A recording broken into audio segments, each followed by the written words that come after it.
దేవునికి మహిమ కలుగును గాక.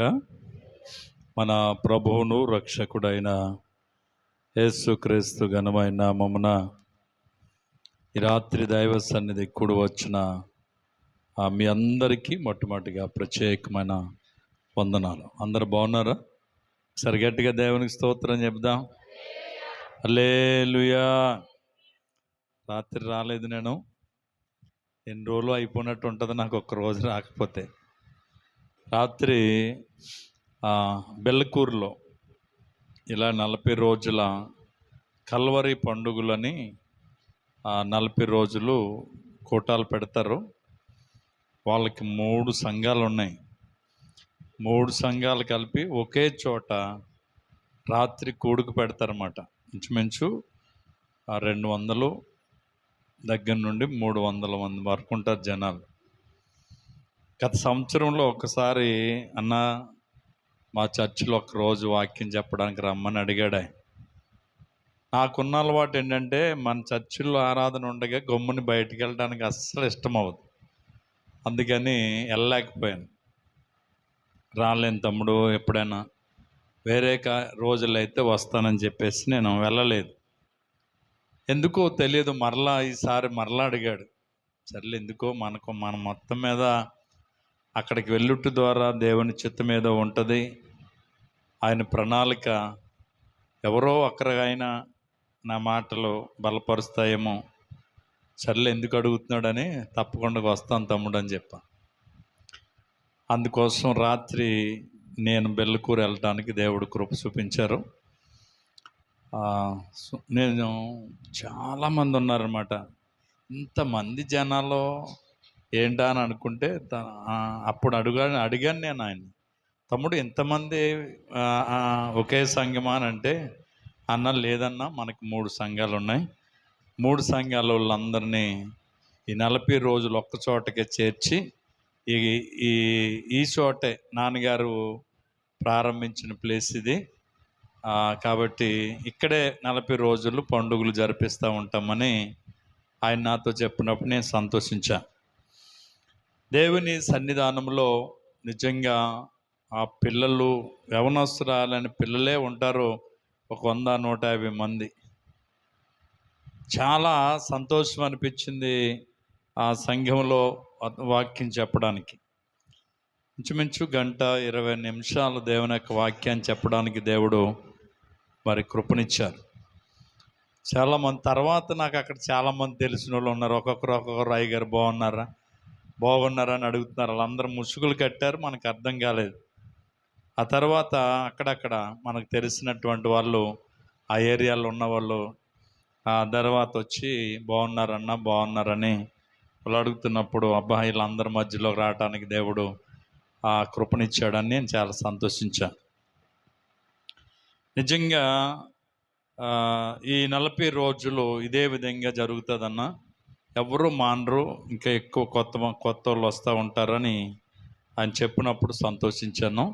చాలా ఆసక్తిగా మరి కార్యక్రమాల్లో జరుగుతున్నాయి, మంచిది అని. నేను ఆఖరిని ఒక సజెషన్ ఇచ్చాను ఆయనకి, తమ్ముడు 3 చోట్ల నుంచి ఒకే చోటకి తీసుకొస్తున్నావు. 3 సంఘాలకు మధ్యలో ఉన్నటువంటి స్థలంలో ఒక చోట కూడుతున్నారు మీరు, కానీ మీ సంఘాలు ఉన్న కాడ ఇంతమందిని ఒక దిక్కుని కూడిక నువ్వు పెట్టట్లేదు. నా సజెషన్ ఏంటంటే 3 సంఘాల కాడ వారానికి ఒక రోజు అయినా వీళ్ళందరినీ ఓ సంఘం కాడికి, వాళ్ళందరినీ ఓ సంఘం కాడికి ఇలా నడిపించి ఒక కూడుకు పెట్టి తమ్ముడు, అలాగే ప్రభుని ఎరగని వాళ్ళు చాలామంది ఆ ప్రభుని తెలుసుకోవటానికి బాగుంటుంది. ఆ సంఘస్థులు కూడా ఇంతమంది మన సంఘం కాడ ఇంత ఘనంగా కార్యం జరిగిందంటే అని వాళ్ళు కూడా సంతోషిస్తారు, ఆత్మీయంగా బలపడ్డాక బాగుంటుందని చెప్పినప్పుడు చాలా సంతోషించి, అన్న తప్పకుండా ఇంకా టైం ఉంది కాబట్టి మీరు చెప్పినట్టుగా తప్పకుండా నేను అలా ప్లాన్ చేస్తానని ఆ అబ్బాయి చెప్పడాన్ని బట్టి నేను సంతోషిస్తున్నాను. దేవుని సన్నిధానంలో ఏ విధము చేతనైనను మనం కొంతమందిని ప్రభులోకి నడిపించటమే మన పని. కొంతమందిని అగ్నిలో నుంచి లాగునట్టుగా ఏ విధము చేతనైనా కొందరిని ఏం చేయాలంటే ప్రభులోకి మనం నడిపించాలి. ఇది ప్రతి ఒక్కరికి భారమై ఉండాలా, బాధ్యత అయి ఉండాలి. కాబట్టి అందుకే ఈ కూడికలు వేషధారణతో ఏదో ఆచారబద్ధకమైనటువంటి ఆ శిలువ జ్ఞాన కూడికలు కాదు. నేను మొదట్లోనే చెప్తాను, మీరు ఆ మాంసం తినకూడదని కానీ, పువ్వులు ఎట్టుకోకూడదు, కల్లాపులు వేయకూడదు, శుభ కార్యక్రమాలు చేసుకోకూడదు, శ్రమకాలం అని మాత్రం ఎవరో వీటిని మీరు ఆచరించొద్దని చెప్తాను. ఎందుకో తెలుసా? శ్రమ అనేది ఆయన ఒక్కడే భరించగలిగాడు. అది భరించాడు, ముగించాడు, నిత్య జీవానికి వెళ్ళిపోయాడు. ఆయన మనందరికి నిత్య జీవం ఇవ్వడానికి రెడీగా ఉన్నాడు. అంతే. అది పొందటానికి మనం సిద్ధపడాలి తప్ప ఈ ఆచారాలన్నీ మనకేం అవసరం లేదు. కేవలం ఆత్మీయ జీవితంలో మనం బలపడడానికి సంవత్సరానికి ఒక 40 రోజులు ప్రతి రాత్రి ఇలా ప్రభుని ఆరాధించడానికి ఇది ఒక మంచి అవకాశం అన్నమాట. మనందరం కలిసి ప్రభును ప్రతి రాత్రి స్తుతించుకోవడానికి ఇది ఒక అవకాశంగా, ఇది ఒక వేదికగా ఈ కూడికలు మనం జరిగిస్తున్నాం. ఈ ఆచారబద్ధకమైన కూడికలు మాత్రం కాదు. ప్రతి రాత్రి ఒక అంశాన్ని మనం జ్ఞాపకం చేసుకుంటూ వస్తున్నాం. ఈ రాత్రి కూడా ఒక అంశాన్ని నేను మీకు జ్ఞాపకం చేసి త్వరగా నేను ముగిస్తాను. మార్కు సువార్త 10వ అధ్యాయం, మార్కు సువార్త 10వ అధ్యాయము 17వ వచనం నుండి 22వ వచనం వరకు మనం వాక్యాన్ని చదివి జ్ఞానం చేద్దాం. ఆయన బయలుదేరి మార్గమున పోవుచుండగా ఒకడు పరిగెత్తుకొని వచ్చి ఆయన ఎదుట మోకాల్లోని, సద్బోధకుడా, నిత్య జీవమునకు వారసుడగుటకు నేనేమి చేయుదునని ఆయన అడిగాను. యేసు, నన్ను సత్పురుషుడని ఎలా చెప్పుచున్నావు? దేవుడు అక్కడే గాని మరి ఎవడనో సత్పురుషుడు కాడు. చూడు, నరహత్య చేయవద్దు, వ్యభిచరింపవద్దు, దొంగిలవద్దు, అబద్ధ సాక్ష్యం పలకవద్దు, మోసపుచ్చవద్దు, నీ తల్లిదండ్రులను సన్మానింపుమను ఆజ్ఞలను నీకు తెలియను కదా అని అతనితో చెప్పెను. అందుకు అతడు, బోధకుడా, బాల్యము నుండి ఇవన్నీ అనుసరించుచూనే ఉంటేనని చెప్పెను. యేసు అతన్ని చూచి అతన్ని ప్రేమించి, నీకొకటి కొదువుగానున్నది, నీవు వెళ్ళి నీ కలిగినవన్నీ అమ్మి పేదలకిమ్ము, పరలోకమందు నీకు ధనము కలుగును, నీవు వచ్చి నన్ను వెంబడించమని చెప్పాను. అతడు మిగులు ఆస్తి గలవాడు గనుక ఆ మాట విని ముఖము చిన్నబుచ్చుకుని దుఃఖపడుచు వెళ్ళిపోయాను. దేవునికి స్తోత్రం చెప్దాం. ఈ రాత్రి చదివినటువంటి వాక్య భాగంలో నుంచి కొంచెంసేపు వాక్యాన్ని మనం జ్ఞానం చేద్దాం. చూడండి, యేసుక్రీస్తు ప్రభువారు బయలుదేరి మార్గాన్న, అంటే రోడ్డు మార్గాన్న నడుచుకుంటూ వెళ్తున్నారట. వెళ్తున్నటువంటి సమయంలో ఒక యవనస్తుడు పరుగున పరిగెట్టుకుని వచ్చి ఆయన ఎదుట మోకాల్లోనాడు. ఎక్కడ? ఆయన ఎదుట, మార్గంలో నడుచుకుంటూ వెళ్తున్నటువంటి యేసయ్య ఎదుట మోకాల్లోని, సద్బోధకుడా, నిత్య జీవమునకు వారసుడగుటకు నేనేమి చేయుదును. దేవునికి స్తోత్రం. అంటే యవనస్తుడు కోరుకుంటున్నది ఏంటి తెలుసా? నిత్య జీవం. నిత్య జీవం నాకు నేను వెళ్ళాలా, నిత్యము జీవించే స్థలములో నేను ఉండాలా, ఆ నిత్య జీవము నాకు కావాలా. ఆ నిత్య జీవానికి నేను వెళ్ళాలంటే, ఆ నిత్య జీవములో నేను ప్రవేశించాలంటే నేనేం చేయాలా? ఈనాడు యవనస్తులైనటువంటి వారు వేటునో వెతుకుతూ, వేటుకో అలవాటు పడి, వేటు వెంబడో పరుగులెడుతున్నటువంటి దినాల్లో. కానీ ఇక్కడ యవనస్తుడు ప్రత్యేకపరచబడినటువంటి వాడిగా మనకు కనబడుతున్నాడు. ఇతని ఆశ, అభిలాష, ఉద్దేశం ఒకటే. ఏంటో తెలుసా? నిత్య జీవమునకు నేను వెళ్ళాలి. దేవునికి స్తోత్రం చెప్దాం. నిత్య జీవానికి నేను వెళ్ళాలా, నిత్య జీవానికి నేను రావాలా, నిత్య జీవానికి నేను వెళ్ళాలా, నిత్య జీవములో నేను ప్రవేశించాలా. నేనేం చేయాలా? ఇప్పుడు ఇక్కడికి వచ్చినట్టు మనందరం కూడా యేసుక్రీస్తు ప్రభుని రక్షకుడిగా అంగీకరించి ప్రభు నమ్ముకున్నటువంటి మనం అందరం కదా. ఎందుకు నమ్ముకున్నాం? ఏం కావాలని? ఏం కావాలని? ఇల్లు కావాలనా? పొలం కావాలనా?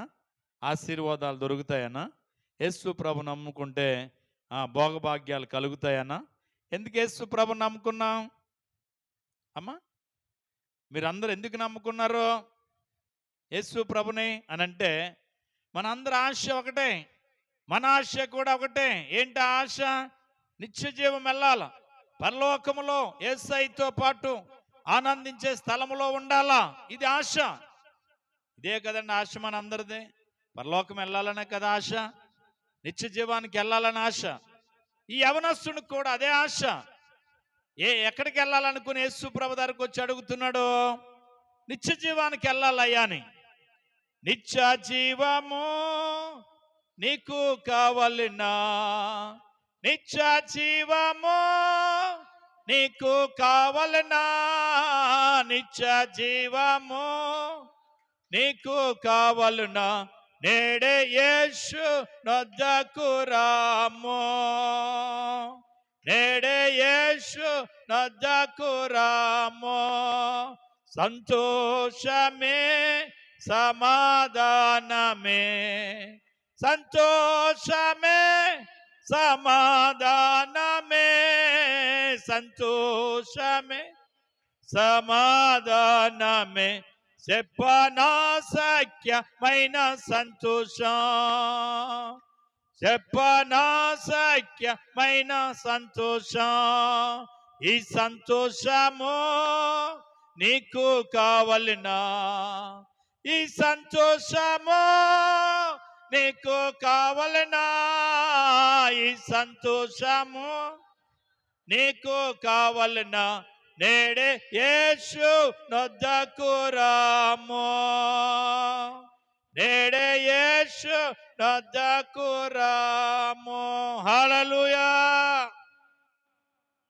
నిత్య జీవం కావాలంటే ఎక్కడికి వెళ్ళాలా? ఎక్కడికి రావాలా? యేసు నొద్దకు రావాలా. నిజమే. ఈ యవనస్తుడు యేసయ్య దగ్గరకు వచ్చాడు, మోకాల్లో ఉన్నాడు. అయ్యా నాకేం కావాలా? నిత్య జీవం కావాలా. నిత్య జీవం కావాలంటే నేనేం చేయాలి అని అడిగాడట. నేనేం చేయాలని అడిగాడట. ఇప్పుడు యేసు ప్రభు అతనితో కొన్ని మాటలు చెప్పాడు. నిత్య జీవంకి వెళ్ళాలనుకునేవాడు మొట్టమొదటిగా ఎన్ని మాటలు చెప్పాడు చూడండి. నరహత్య చేయకూడదు. ఏం చేయకూడదు? నరహత్య అంటే తన తోటి మనుషుల్ని చంపకూడదు. అంటే చంపువాడుగా ఉంటే ఆ వ్యక్తి నిత్య జీవానికి వెళ్ళే అర్హత వాడికి ఉండదు, కోల్పోతాడు. ఏం చేయకూడదు? నరహత్య చేయకూడదు. ఈరోజు చాలా మంది మనుషుల్ని చంపడానికి కూడా ఏమవట్లేదు, వెనకాట్లేదు. భార్యను చంపే భర్తలు ఉన్నారు, భర్తలను చంపే భార్యలు ఉన్నారు, భార్య భర్తలు ఇద్దరు ఏకమై పిల్లల్ని చంపే వాళ్ళు ఉన్నారు. చాలా భయానకమైనటువంటి పరిస్థితులు ఈనాడు మనం చూస్తూ ఉన్నాం. మరి ఇటువంటి వారు నిత్య జీవానికి వెళ్తారా అని అంటే ప్రభు చెప్తున్నాడు వెళ్ళరు అని.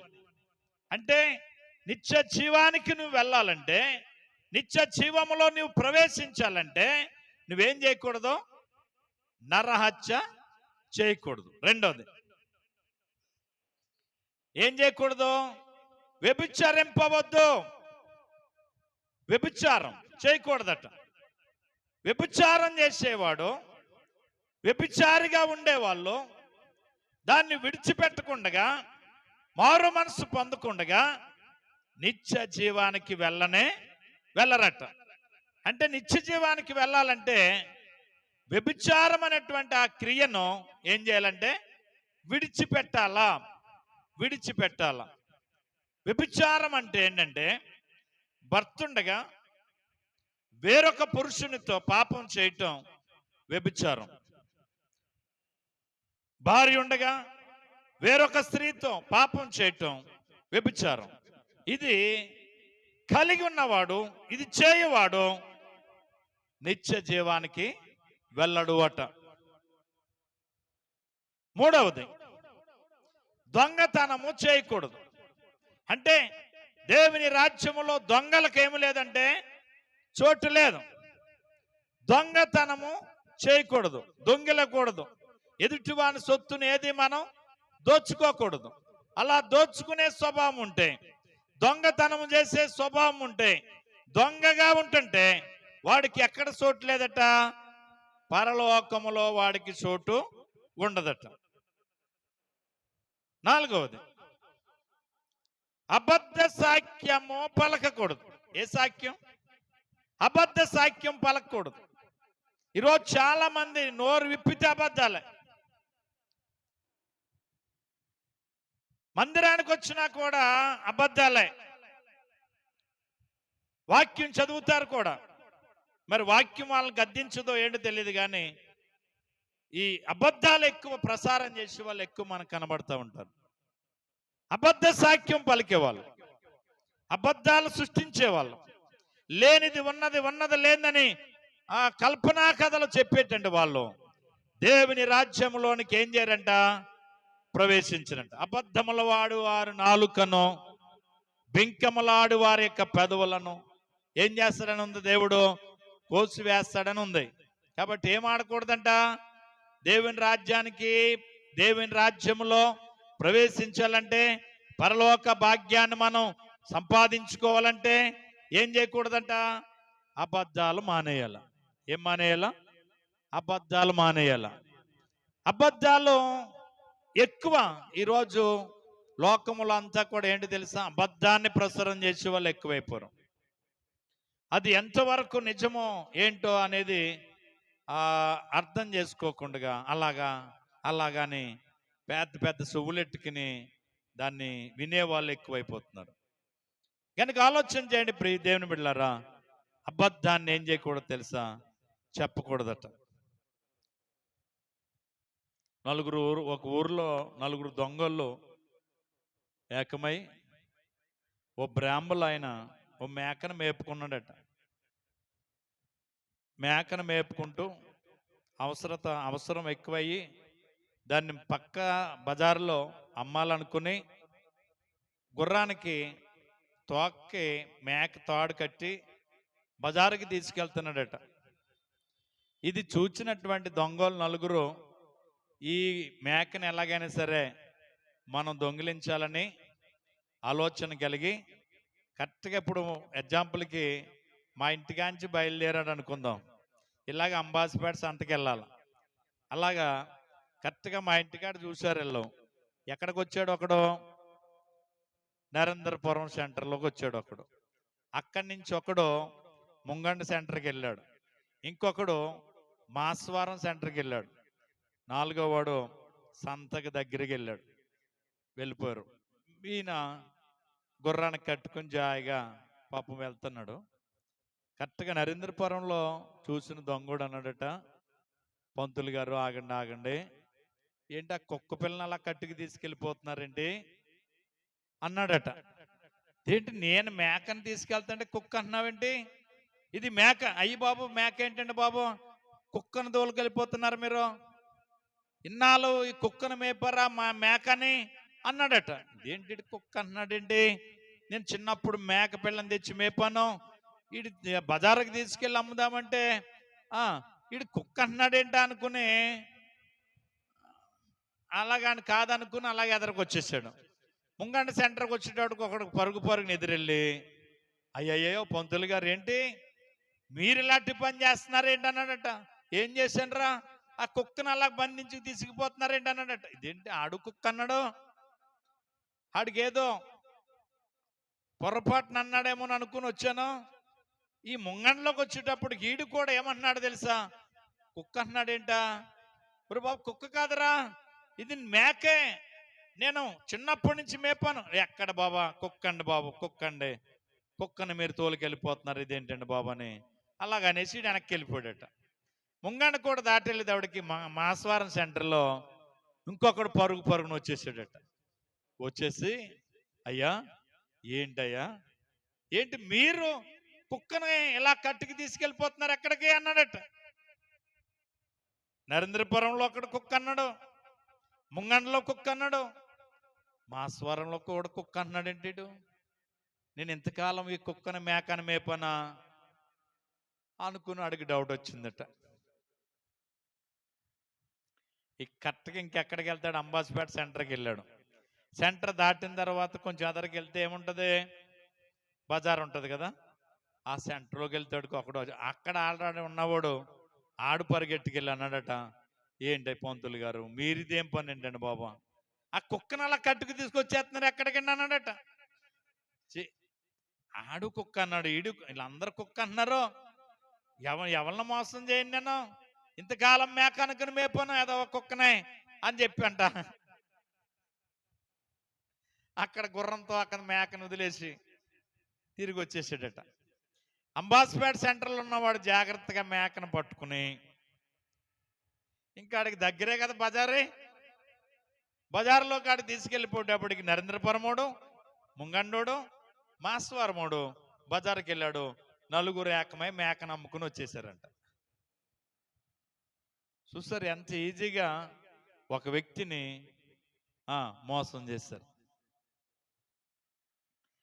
మేకనట్టుకుని ఏమని చెప్పుకొచ్చారు వాళ్ళు, ఆడు కుక్క అన్నాడు, ఈడు కుక్క అన్నాడు, ఇదేంటి కుక్క, ఇంతమందికి నేను మేకని ఎలా చెప్పగలను, ఇది కుక్క అయితేనే అని వదిలేసి వాడు తిరిగి వచ్చేసాడట. వాళ్ళు తీసుకెళ్ళి అమ్మేసుకున్నారట. ఈరోజు చాలా మంది అబద్ధాలకు జనకుడైనటువంటి సాతాను బంధువులుగా మారిపోతున్నారు. అబద్ధాన్ని ఏం చేస్తున్నారు తెలుసా, ప్రేమిస్తున్నారు. అబద్ధాలు నోరు విప్పితే అబద్ధం, వీళ్ళే కల్లారా చూసినట్టు, వీళ్ళే జరిగించినట్టు, అన్ని వీళ్ళ ద్వారానే జరుగుతున్నట్టుగానే లేనిది ఉన్నది లేదని చెప్పేటువంటి ఆ ప్రజానికం ఎక్కువైపోతున్నటువంటి దినాల్లో ఉన్నాం.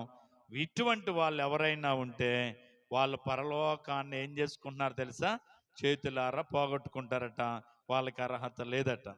తర్వాత మనం చూస్తే అబద్ధ సాక్ష్యం ఏం చేయకూడదు, పలకూడదు.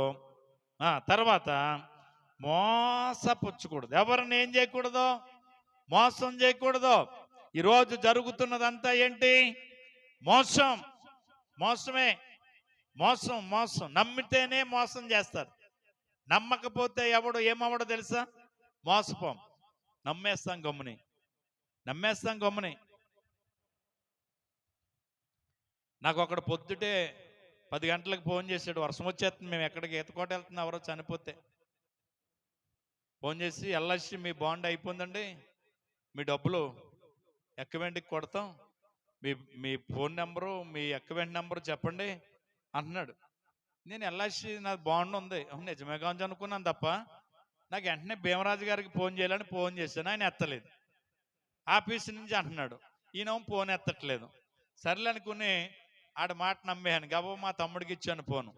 వెంటనే మా తమ్ముడు ఏం చేసాడు తెలుసా, ఆడు చెప్పేవన్నీ ఏంటంటో చెప్తే నంబర్లు నొక్కగానే ఈ మన డబ్బులు వెళ్ళిపోతున్నాయి ఆడికి. ఇదేంటంటే అంటే ఏం కాదు అది దానికి అలాగే వెళ్తాయి, మళ్ళీ మీకు వెంటనే వచ్చేస్తాయి అన్నాడు. అయ్యి బాబు, ఇదేదో మోసం, ఇదేదో మన డబ్బులు ఆడికి వెళ్ళిపోతే ఇంక మళ్ళీ మనకేమొస్తాయి, ఏమీ వెళ్ళిపోయి 7,000 వెళ్ళిపోయినాయి. ఆ తర్వాత మళ్ళీ ఫోన్ ఎత్తట్లేదు. మీకు గంటలు వచ్చేస్తాయండి, మీకు ఆ నెంబర్కి ఇంత డబ్బు వస్తుంది అని చెప్పాడు. గంట కాదు కదా, 2 గంటలు కానీ ఇంకేం ఎత్తట్లేదు, ఫోన్ ఎత్తట్లేదు.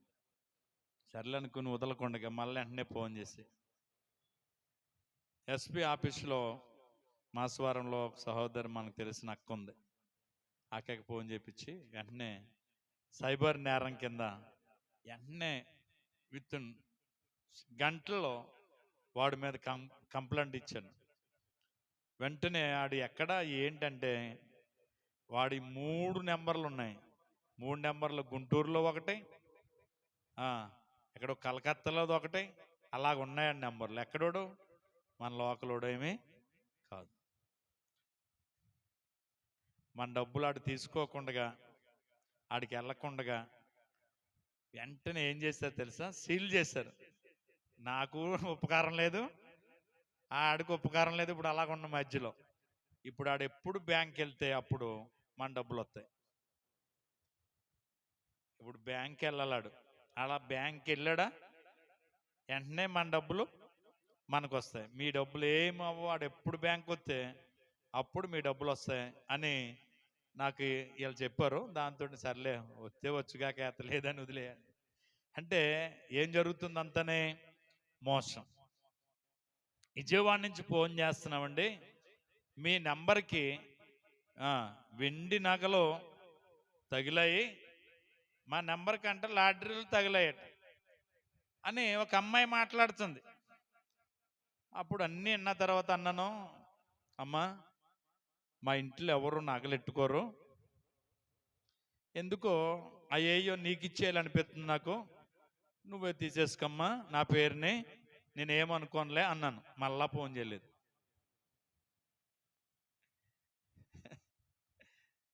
ఏంటి ఇప్పుడు అంతా జరిగేదేంటి? మరి ఈ మోసగాళ్ళకి దేవుని రాజ్యంలో చోటు ఉంటుందా?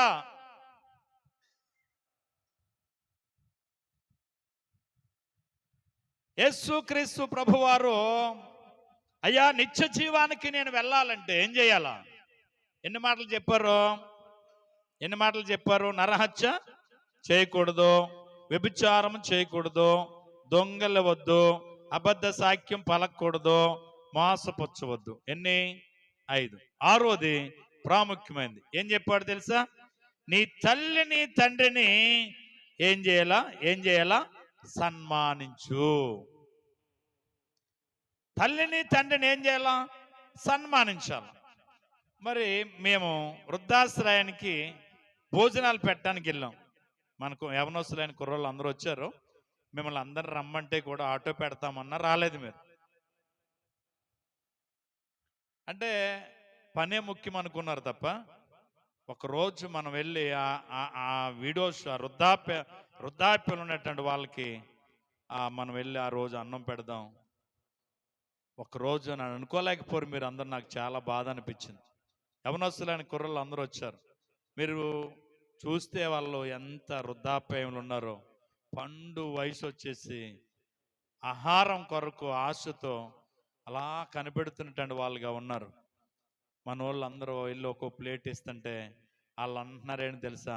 దేవుడు మేము చల్లగా దీవించుగాక, దేవుడు మిమ్మల్ని దీవించుగాక అంటున్నారు. వాళ్ళందరూ ఏమి లేక, వాళ్ళని చూసే వాళ్ళు లేక, ఆదరించే వాళ్ళు లేక ఎక్కడికి పంపించారు? వాళ్ళని ఆశ్రయంలో పెట్టారు, వృద్ధాశ్రయంలో పెట్టారు.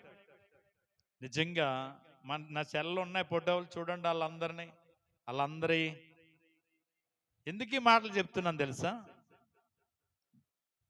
తల్లిని తండ్రిని సన్మానించలేని వాడు, గౌరవించలేని వాడు, పూజించలేని వాడు, ఆహారం పెట్టిన వాడు, ఆదరించిన వాడు నిత్య జీవానికి వెళ్ళలేడట. తల్లిని తండ్రిని ఏం చేయాలన్నాడు? సన్మానించాలా. ఈ పనులు చేయగలిగితే నువ్వు తప్పకుండా ఎక్కడికి వస్తావు తెలుసా? నిత్య జీవానికి వస్తావు అన్నాడంటే ప్రభు. ఈ రాత్రి వాక్యం వింటున్న నీవు నేను కూడా ఎక్కడికి వెళ్ళాలి తెలుసా? నిత్య జీవానికి వెళ్ళాలా. నిత్య జీవానికి మనం వెళ్ళాలంటే 6 అనుభవాలు మనం కలిగి ఉండాలా. వృద్ధాప్యంకి వచ్చేటప్పటికి తల్లిని తండ్రిని మనం ఏం చేయాలి తెలుసా? సన్మానించాలి, ఆదరించాలి. వాళ్ళకి పట్టెడు అన్నం కోసం కనిపెడతారు, చక్కగా వాళ్ళకి అది మనం అందించగలగాల. అది వాళ్ళ కోరిక. అంతేకాదు మన పలకరింపు కూడా వాళ్ళకి ఎంతో ఇష్టమంట. కోట్లాది రూపాయలు సంపాదించుకున్నటువంటి ఒక ఉద్యోగి రిటైర్మెంట్ అయిపోయిన తర్వాత తన కొడుకు అంతకంటే ఉన్నతమైన ఉద్యోగం వచ్చిందట. ఆ కొడుకు వేరే ఊర్లో ఉద్యోగం చేస్తున్నాడట. ఈ తండ్రి ఆ కొడుకు మీద కేసు వేసాడట. ఏమని కేసేసాడు తెలుసా? నా కొడుకు నెలకి నాకు ఒక 100 రూపాయలు అట్టుకొచ్చి ఇవ్వాలి. ఫోన్పే చేయకూడదు, బ్యాంకులు వేయకూడదు, ఎవరి చేత పంపకూడదు.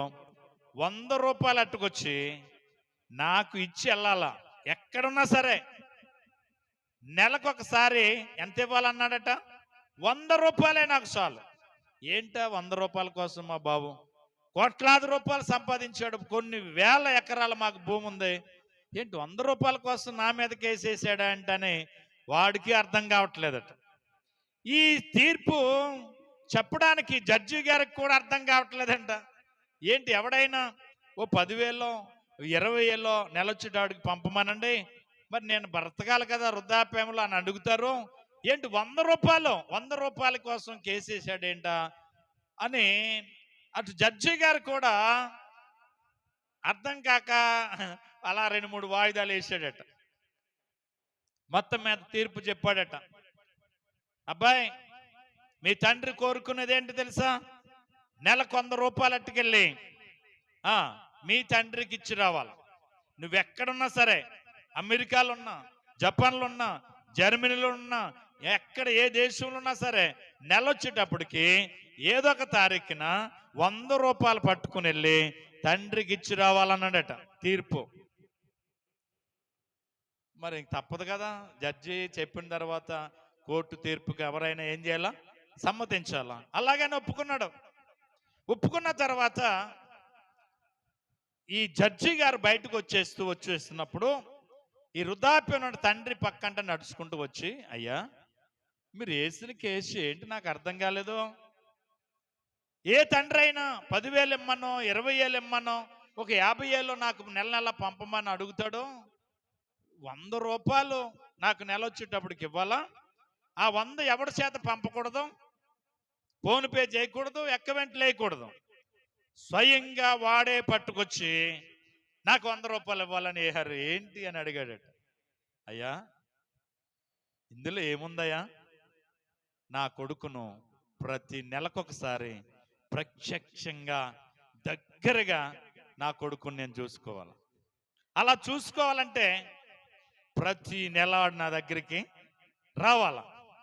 రావాలంటే నేను రమ్మంటే రాడు, సెలవు లేదంటాడు, నాకు సెలవు ఇవ్వట్లేదంటాడు, డ్యూటీ ఖాళీ లేదంటాడు, నాకు ఫ్లైట్ టికెట్ దొరకలేదంటాడు. ఆ పరిస్థితికి రాకుండా ఉండటం కోసం నేను కేసేసాను. కాబట్టి కోర్టు వారిని గౌరవించి తప్పకుండా నా కొడుకు ప్రతి నెలకు ఒకసారి ఎక్కడికి రావాలా? నా దగ్గరికి వస్తాడు. వచ్చినప్పుడు నేను కల్లారా నా కొడుకుని ప్రత్యక్షంగా నేను చూసుకుంటాను. ఇది ఒక తండ్రిగా నా కోరిక అన్నాడట. దేవునికి స్తోత్రం. వెంటనే జడ్జి గారు కళ్ళంట బుడబడ నీళ్ళొచ్చి తన దగ్గర పనిచేసే డ్రైవర్ని పిలిచి, రేయ్ కారు తీసుకురాని, అప్పటికప్పుడు వృద్ధాప్యంలో తల్లిదండ్రుల ఇంటికి కారు వేసుకుని అర్జెంటుగా వెళ్ళిపోయాడట. ఎవరిని చూడ్డానికి? తల్లిదండ్రులు చూడ్డానికి. ఎందుకని వెళ్ళగలిగాడు అంటే, ఒక ప్రతి తల్లి తండ్రి యొక్క ఆశ ఆలోచన ఏంటి తెలుసా? బిడ్డలను కల్లారా చూడాలా, వాళ్ళ చేతితో ఏదో ఒకటి తినాలా, వాళ్ళ నోటుతో మంచి మాట వినాలని ఆ వృద్ధాప్యంలో పలకరింపు కొరకు ఆశపడతారట. కాబట్టి తల్లిని తండ్రిని సన్మానించలేకపోతే నువ్వు చేరలేవంట పరలోకం. ఇది ఆ యవనస్తునితో ప్రభు చెప్పిన మాట. గట్టిగా దేవునికి స్తోత్రం చెప్దాం. హల్లెలూయా. అంటే నిత్య జీవం వెళ్ళడానికి ఎన్ని మాటలు చెప్పాడు? 6 మాటలు. ఎన్ని మాటలు అండి? 6. ఒకటి చెప్పండి, నరహత్య చేయకూడదు. 2, వ్యభిచరింపవద్దు. 3, దొంగిలవద్దు. 4, అబద్ధ సాక్ష్యం పలకవద్దు. 5, మోసపుచ్చవద్దు. 6, నీ తల్లిని తండ్రిని సన్మానించన్నాడు. కానీ ఈ మాటలన్నీ చెప్పిన తర్వాత ఆ యవనస్తుడు ఏం చెప్పాడు తెలుసా? అయ్యా, మీరు ఇప్పుడు చెప్పారే కానీ నేను చిన్నప్పటి నుంచి కూడా ఈ అనుభవాలన్నీ నేను కలిగి ఉన్నాను, నాకు ఇంకేం కొదువు లేదు, నేను డైరెక్ట్గా వచ్చేయచ్చు కదా అన్నాడట. దేవునికి స్తోత్రం, హల్లెలూయా. అంటే ఏం కలిగిన వాడు చిన్నప్పటి నుంచి కుర్రాడు? చాలా భక్తి, వినయం, విధేయత కలిగిన వాడే. లోక సంబంధమైన ఆలోచనలు కలిగిన వాడు కాదు, దైవ సంబంధమైన ఆలోచన కలిగిన యవనస్తుడిగానే కనబడుతున్నాడు. అంతేకాదు వందలాది ఎకరాల భూమి కలిగినటువంటి భూస్వామి కూడా యవనస్తుడు. ఇంత కలిగినటువంటి వ్యక్తి అయ్యుండి కూడా నరహత్య చేయకుండా, వ్యభిచరించకుండా, దొంగలకుండా, అబద్ధ సాక్ష్యం పలకకుండా, మోసపుచ్చకుండా, తల్లిని తండ్రిని సన్మానించేవాడిగానే ఉన్నాడు. ఇంకా కొదువేముందా అని అనుకున్నాడు. యేసు ప్రభు అతనిలో కొదువును గమనించాడు. నీకు ఇంకొక కొదువు ఉంది అన్నాడట. ఏంటి కొదువా? నువ్వు ఒక పని చేయాలి, నిత్య జీవంలోకి రావాలంటే అన్నాడట. ఏంటి ఆ పనిని గమనించినప్పుడు యేసు అతన్ని చూచి అతన్ని ప్రేమించి, నీకొకటి కొదువుగా ఉన్నది, నీవు వెళ్ళి నీకు కలిగినవన్నీ అమ్మి పేదలకిమ్ము, పరలోకమందు నీకు ధనము కలుగునని నువ్వు వచ్చి నన్ను వెంబడించమని చెప్పాడట. ఇప్పుడు చివరగా అతనికి ఒక కొదువును గమనించాడంట దేవుడు. ఏంటి అతని కొదువా? ధనవంతుని యొక్క ధనం ఎక్కడ ఉందో మనసు అక్కడే ఉంటుందట. ధనవంతుడు తెల్లారులేస్తే తన ఆస్తి మీదే తన మనసు అంతా ఉంటుందట. అందుకే కలిగి ఉన్న వాడికి అసలు నిద్ర పడదంట. ఏమీ లేనివాడికి మనకి ఎక్కడ పడుకున్నా, దోమల్లో పడుకున్నా మత్తుగా మనకు నిద్ర ఆడుతుంది. వాడు ఏసీలో పడుకున్నా ఏం పట్టదాడికి? నిద్ర అట్టదు. వాడు మంచి బిర్యానీ తిన్నా నిద్ర అట్టదు. మన సారేసుకుని వేడి సారు అన్నంలో ఆ సారేసుకుని అన్నం తినేసి అలాగ అక్కడే గిన్నెకాడే పడుకుంటే నిద్ర అడ్డేద్ది మనకి. అంటే ధనవంతునికి ఏం పట్టదు? నిద్ర పట్టదు. ఎందుకని? ఎవడు దొంగిలిస్తాడో, ఎవడట్టుకుపోతాడో అని ఒక భయం భయం భయం భయం.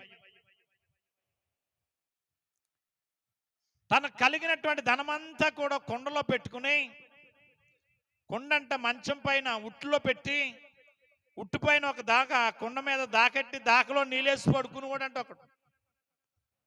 ఎవరైనా కుండ ముట్టుకుంటే నీళ్ళు ఒలికిపోతాయి, ఒలికిన వెంటనే లేచిపోవచ్చు, దొంగ నట్టేసుకోవచ్చు. నా ధనం ఎవరు దొంగ అట్టుకెళ్ళకుండా ఉంటారని మనసంతా ఎక్కడ తెలిసాడిది? ఆ కుండలో ధనం అంతా పెట్టుకుని ఆ కుండ పైన దాకలో నీళ్ళేసి ఆ ఉట్టు ఎక్కడ కట్టుకున్నాడట? మంచం పైన కట్టుకున్నాడట. చాలా సార్లు ఆడు ఇంట్లో చాలా డబ్బు ఉన్నవాడని అందరు దొంగోడు విన్నాడట. ఎక్కడ చాలా డబ్బు ఉన్నవాడే, కానీ ఆ డబ్బు ఆడు మంచం దగ్గరే ఉంటుంది, ఎవడు దొంగతనం చేయలేకపోతున్నారు అన్నాడట. వీడు అసలు ఏంటి కారణం, కథ ఏంటి, ఎలాగా దొంగతనం చేయలేమని చెప్పి ఆలోచన చేస్తే, దాకలో నీళ్ళు ఉట్టు పట్టుకుంటే ఏమవుతాయి? నీళ్ళు ఒలికిపోతాయి, లేచిపోతాడు, దొంగ అట్టేసుకుంటాడు వీడు. ఓహో, ఆలోచించాడట. ఈ నీళ్లు ఇముక్కుపోవాలా, ఈ నీళ్ళు ఒలక్కుండా ఉండాలా, ఈ నీళ్ళని ఇముక్కుపోయేలాగా చేయాలంటే ఏం చేయాలని ఆలోచించాడట. ఆలోచించి ఎడువు గచ్చుకలు తెలుసు కదా, ఎడువు గచ్చుకలు అంటే తెలుసా ఐశ్వర్య? నీకు తెలుసా? నీకు తెలుసా? నీకు తెలుసా? ఎడువు గచ్చు తెలియదు? మా చిన్నప్పుడు పొల్లయ్యట్టి కడుక్కున్న వాళ్ళు ఎడువు గచ్చు కంటే పేడని పిడకలు చేసేవారు. పేడ పిడకలు చేసి ఆ పిడక ఆరిన తర్వాత పొయ్యిలో పెట్టి కాలిన తర్వాత అది ఏమయ్యే తెలుసా? ఎడువు గచ్చిక అన్నమాట. అది బూడిద. అది తీసుకుని బాగా మేము చిన్నప్పుడు అదే పొల్లు కడుక్కునే వాళ్ళు. మీరు ఎవరు కడుక్కుని ఉండరు? కడుక్కున్నారా? మరి అలా చూస్తున్నారండి, అందరూ అదే కదా.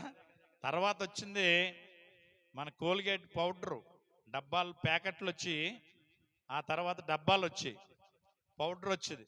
మీకు గుర్తుందో లేదో తెలుసు, కానీ చిన్నప్పుడు ఇవన్నీ నేను అనుభవించాను కాబట్టి నాకు గుర్తు. ఆ పౌడర్ ప్యాకెట్ కొనుక్కుని ఆ పౌడరు ఏళ్ళతోటే, అప్పుడు మాకు బ్రష్లు తెలియవు, పుల్లలో ఆ పుల్లకి పౌడర్ అంటించుకోవటం, తోముకోవటం. ఆ తర్వాత ఏమొచ్చాయి? బ్రష్లు వచ్చాయి, ఆ తర్వాత పేస్ట్లు వచ్చాయి. అంతే తప్ప అంతకు ముందేమీ తెలియదు. ఈ దొంగోడు ఏం చేశాడంటే తెలివిగా ఎడువు కచ్చికలు ఇన్ని కవర్లో వేసుకుని జాగ్రత్తగా ఆ కుండ దగ్గరికి వెళ్ళి ఒక్కోటి ఎందులో వేసాడో దాకలో వేసాడట. దాకలో వేసేటప్పటికి నీళ్ళన్నీ ఏమవుతున్నాయి, ఇంకిపోవటం మొదలెట్టాయి. అలాగా దాక నిండా ఈ కచ్చికలు వేసే తోటికి నీళ్ళన్నీ ఇంకిపోయాయి. జాగ్రత్తగా దొంగడు దాక తీసి కింద పెట్టి కుండ తీసుకుని మళ్ళా దాకనంటే ఎక్కడ పెట్టేశాడు, ఉట్లో పెట్టి ఈ కుండ అట్టుకుని వెళ్ళిపోయాడట. ఇప్పుడు ఈ ధనవంతునికి మిగిలింది ఏంటి?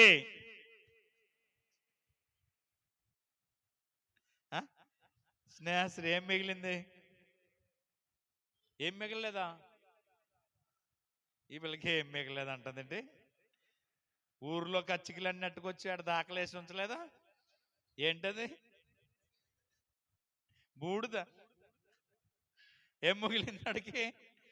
ఇప్పుడు కారంషేడ్ అనేటువంటి గ్రామంలో మన ఎస్సీల్ని, దళితుల్ని సౌదరీస్ ఊసకోత కోసేశారు. దొరికినోడు చంపేశారు. పంట పొలాల్లో బాడిలో తొక్కి చంపేశారు. అప్పుడు కొంతమంది ఎన్టీ రామారావు దగ్గరికి వెళ్ళి, ఈ కారంషేడ్ ఈ గ్రామం అంతా ఇలా నాశనం చేసేసారు, ఏదన్నా చేయండి అని అడిగితే అన్నాడట, నా దగ్గర ఏముందయ్యా బూడిద. ఏముందంటాడికి? బూడిద. ఆఖరికి బూడిదే మిగిలింది ఆయనకి. ప్రభుత్వం లేదు, పదవి లేదు, ఏమీ లేకుండా పోయాడు. అనుభవించేవాడు అనుభవిస్తున్నాడు. ఆలోచన చేయండి. ఈ ధనవంతుడికి ధనం మీదే మనసు ఉందనేటువంటి సత్యాన్ని ఎరిగి, ఒరే బాబు, ఈ లోక సంబంధం అంటే ధనం ఇక్కడే విడిచిపెట్టేయాలి నువ్వు, కానీ ఒక పని చేయాలన్నాడట. ఏం చేయమంటారు అన్నాడట. నువ్వు ఇంటికి వెళ్ళిపోయి నీ భూములు అమ్మేసి పేదలందరికీ పంచిపెట్టేసి నువ్వు వచ్చి నన్ను వెంబడించి అన్నాడట. ఏంటంటే, నిత్యజీవం నాకు అక్కర్లేదు, నువ్వు నాకు అక్కర్లేదు, నేను కష్టపడి చెమటూర్చి కూరలు తినటం మానేసి ఆకు పచ్చళ్ళు చేసుకుని తిని సారులు కాసుకుని నోరు కట్టుకుని చెమటూర్చి ఏం చేసుకున్నాను, కష్టపడి సంపాదించాను భూములు. ఈ భూమి అమ్మేసి నేను పేదలకు ఇచ్చేసి నిన్ను వెంబడించాలా? వద్దులే అని చెప్పంట. ముఖము చిన్నబుచ్చుకుని దుఃఖపడుచు కోపకిచ్చుకుని యేసయ్య దగ్గర నుంచి వెళ్ళిపోయాడట. దేవునికి స్తోత్రం. అంటే అన్ని విడిచిపెట్టారనేటప్పటికి ఏమొచ్చింది? వీడికి కోపం వచ్చింది. అంటే వీడి ఉద్దేశం ఏంటి? ఇది అట్టుకుని వెళ్ళిపోవచ్చు అనుకుంటున్నాడు. చాలా మంది సంపాదించినటువంటి సంపద, ఆస్తి, అంతస్తు ఇవన్నీ నేనే అట్టుకెళ్ళిపోదాం అనుకుంటున్నారు. ఎవరు అట్టుకెళ్ళే అవకాశం లేదు. ఎంత సంపాదించినా విడిచిపెట్టి వెళ్ళిపోవాలి తప్ప ఎవరు మట్టుకెళ్ళే అవకాశం లేదు. ఆఖరికి ఓడని ముక్కుపొడకు కూడా చచ్చిపోయిన తర్వాత మళ్ళీ బలవంతంగా ఏం చేస్తారో తెలుసా? లాగి పడేస్తారు. నేను అందుకే అప్పుడప్పుడు చెప్తా ఉంటాను, ఒకసారి ఇప్పుకొని బిగింతా ఉండండి, మళ్ళా బిగింతా ఉండి గమ్ములు లూజ్ అవుతాయి, ఇప్పుడాక బాగుంటుంది. అంటే ఉండెవరు అంటే ఏది పట్టుకెళ్తాం? మరి పరలోకములో ఇక్కడ మనకి ఎకరం భూమి ఉంది. ఆ ఎకరం భూమికి సంబంధించినటువంటి ఆస్తి పరలోకములో మనకు కావాలంటే ఏం చేయాలంట? ఆ ఎకరాన్ని ప్రభు పేరట అమ్మేసి పేదలు, ఆహారం లేని వాళ్ళు, బట్టలు లేనివాడు, గృహం లేని వాళ్ళు, దిక్కు లేని వాళ్ళగా ఉన్న వాళ్ళందరికీ ఇక్కడ మనం యేసయ్య పేరట దాన్ని పంచిపెట్టేస్తే పరలోకములోనంట దీనికి సంబంధించినటువంటి ఆస్తి ఫలం ఎక్కడ పొందుకుంటామంట? పరలోకములో పొందుకుంటామంట. అందుకనే పరలోకములో ఏం కూర్చుకోండి అన్నాడు? ధనము కూర్చుకోండి అన్నాడు. ఇక్కడ ధనం కూర్చుకుంటే ఏమవుతుంది అన్నాడు? సిమ్మెట్టుయు దొంగలను దోచుకుంటారు. కానీ పరలోకములో మీరేం కూర్చుకోవాలా? ధనమును కూర్చుకోండి అన్నాడు. మత్తయి సువార్త 6వ అధ్యాయంలో ఆ యొక్క 33 కాదు 31 వచనంలో ఎక్కడ ఉంటది? పరలోకములో ఏం కూర్చుకోవాలని? ధనం కూర్చుకోవాలని. ఎన్ని వచనంరా? 19వ వచనం 6వ అధ్యాయం. తినివేయను దొంగలు కన్నం వేసి దొంగిలిదురు, పరలోకమందు మీ కొరకు ధనమును కూర్చుకొనుడి. అక్కడ చిమ్మెటైనను తుప్పు అయినను దాన్ని తినివేయదు. దొంగలు కన్నం వేసి దొంగిలరు. నీ ధనం ఎక్కడ ఉండును అక్కడే నీ హృదయం ఉండును. దేహము నాకు దీపం. ఇక్కడ చూడండి, ధనం ఇక్కడ ఉంటే ఇక్కడే ఉంటుంది మనసు అంతా. కానీ మన ధనం పరలోకంలో కూర్చుకోవటం అంటే ఎలా తెలుసా? ఎవరు వెళ్తారు పరలోకం? డబ్బులు అన్నీ అట్టుకుని ఎవరు వెళ్ళరు. పోనీ అక్కడ ఎక్కవేంటి ఎవరికి ఉందా? ఇప్పుడు మన ఇండియన్స్ అంతా కూడా నల్లధనం అంతా అట్టుకెళ్ళి శిశు బ్యాంకులో దాస్తారు. శిశు బ్యాంకులు అంటే మన దేశం కాని దేశం వెళ్ళిపోయి మన డబ్బు అంతా అట్టుకెళ్ళి ఆడ బ్యాంకులో అక్కడ వేసుకుంటాడు. దాన్ని నల్లధనం అంటారు. దాన్ని అంటే గవర్నమెంట్కి ట్యాక్స్ కట్టక లేకుండా వేల కోట్ల రూపాయలు అట్టుకెళ్ళి అక్కడ దాచేసుకుంటారు. మరి పరలోకంలో దాచుకోవటం ఎలాగా? పరలోకంలో కూడా అట్టుకెళ్ళటానికి అవకాశం లేదు. అయితే పరలోకంలో ధనం కూర్చుకోవటం ఎలా తెలుసా? ప్రభు పేరట ఇక్కడ నువ్వు 10 రూపాయలు ఖర్చు పెడితే ఈ 10 రూపాయలు అక్కడ నీ ఎక్కవెంట్లో దేవుడు దాచుంచుతాడట. ఇక్కడ 100 ఖర్చు పెట్టావు, 100 అక్కడ దాచుకున్నాం. 1000 ఖర్చు పెట్టాం, 1000 అక్కడ దాచాం. 10,000 ఖర్చు పెట్టాం, అక్కడ 10,000 నీ పేరున దాచుకుంటావని వాక్యం చెప్తుంది. అంటే ఇక్కడ ఏమీ లేనివాడుగా ఉన్నావంటే, అక్కడ అన్నీ ఉన్న వాళ్ళుగా మనం ఉండాలంటే, ఇక్కడ ప్రభు పేరట మనం ఏమవుతుండాలంటే ఖర్చు అవుతుండాలి. కానీ ఈ మాట చెప్పగానే మొఖం చిన్నబుచ్చుకున్నాడట. అంతే కదా? ఏంటి ఇక్కడ డబ్బులు అన్నానంట ఖర్చు పెట్టేతానంట, గుడికి ఇచ్చేతానంట, పరలోకంలో దానం కలిగి భలే చెప్తున్నారు అమ్మ పాస్టర్ గారు అనుకుని ఇక్కడ కూడా కోపగిచ్చుకుని వాళ్ళు చాలా మంది ఉంటారు. ఆడికి కూడా ఏమొచ్చింది? కోపం వచ్చి చిన్నబుచ్చుకునంట, నీ నిత్య జీవం నాకేమొద్దులే బాబా, వెళ్ళొస్తానని వెళ్ళిపోడట. మనం ఆడి ఫ్రెండ్స్గా ఆడితో సహవాసం కలిగిన వారుగా ఉన్నామా? లేక ప్రభు కొరకు ఖర్చు అయ్యే వారుగా ఉన్నామా? ఇక్కడ ఏమి మనం దాచినా ఏమి పట్టుకెళ్ళరు, వెనకాల వాళ్ళు కొట్టుకు సత్తం తప్ప. కానీ మన కొరకు పరలోకంలో దానం కూర్చుకోవటం ఏంటంటే ప్రభు పేరట మనం ఖర్చు అవ్వటం, ప్రభు కార్యాల కొరకు ఖర్చు చేయటం, ప్రభు కార్యాల కొరకు మనం వెదజల్లటం. అలా జల్లితే మన కోసం మనం అక్కడ ప్రభు దగ్గర దాచుకున్నాం అంట. అలాగ మనం ప్రభు నిత్య జీవానికి ఒట్టి చేతులతో పోవద్దు. భక్తి జీవితంలో, ఆత్మీయ జీవితంలో కలిగిన అనుభవాలన్నీ నీకున్నాయి, మంచిదే. కానీ అక్కడ ఒట్టి చేతులతో నువ్వు కనబడకూడదు. దేవుని సన్నిధి కంట ఎలా రాకూడదు? ఎలా రాకూడదు? ఒట్టి చేతులతో రాకూడదట. మీకు తెలుసా ఒట్టి చేతులతో రాకూడదని? కానీ అదే మనం ఒట్టి చేతులతో వస్తాం, ఒట్టి చేతులతో వెళ్ళిపోతాం. కానీ అది హిందూస్ ఎవరన్నా ఒట్టి చేతులతో గుడికి వెళ్తారా?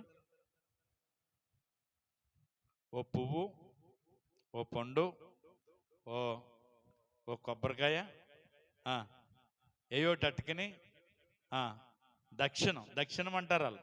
కానుకనం మనం కానుకంటాం, వాళ్ళేంటి దక్షిణం అంటారు. ఇది అట్టుకుని గుడికి వెళ్తారు. మనం ఆ వాక్యం చెప్పినట్టుగా ఒట్టి చేతులతోనే ఏం చేస్తూ ఉంటాం? ఆ ప్రభు సన్నిధిలో కనబడతా ఉంటాం. ఆలోచన చేద్దాం. నేను ముగిస్తున్నాను. నిత్య జీవం వెళ్ళాలి మనం అందరం. నిత్య జీవంలో ఆనందించాలి ప్రభుతో పాటు. అంటే ఆత్మీయ జీవితంలో ఈ 6 అనుభవాలు నీకున్నా, లోక సంబంధమైనటువంటి ధనం మీద నీ మనసు ఉంటే దాని నుంచి కూడా నువ్వు విడుదల పొందమని దేవుడు చెప్తున్నాడు. అలాగ మనం సరి చేసుకుని నిత్య జీవానికి వారసులు కాబడదాం. అట్టి కృప దేవుడు నీకు నాకు మనందరికి ఇచ్చునుగాక.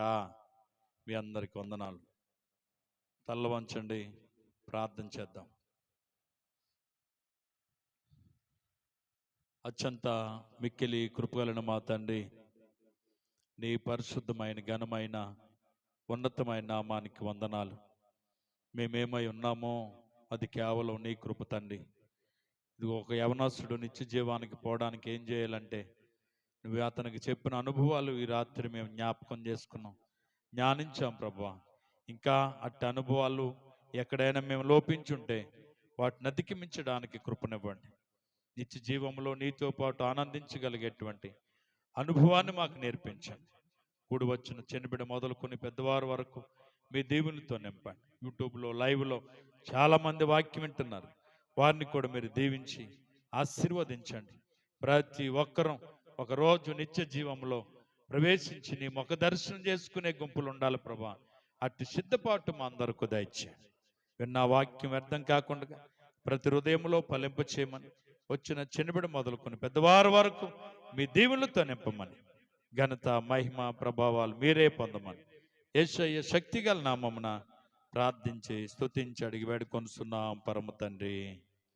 ఇప్పుడు మన తండ్రి అయిన దేవుని యొక్క ప్రేమయు, కుమారుడని యేసు క్రీస్తు వారి యొక్క కృపయు, పరిశుద్ధాత్మ యొక్క సహవాసము సమాధానం మనకును మన కుటుంబాలకును సంఘానికి గ్రామానికి ప్రభువు కృప నిత్యము తోడై నడిపించునుగాక. ఆయన సన్నిధి కాంతి మన మీదను మన బిడల మీదను సంఘం మీదను గ్రామం మీదను నిత్యము నిలుచునుగాక. యేసు రక్తమేచ్చే, సిలువ రక్తమేచ్చే, ప్రవేశ రక్తం సంపూర్ణ విషయం అపవాదికి ఎలికనంత నాశనము కలుగునుగాక. ఆమేన్, ఆమేన్, ఆమేన్. అందరికి వందనాలు.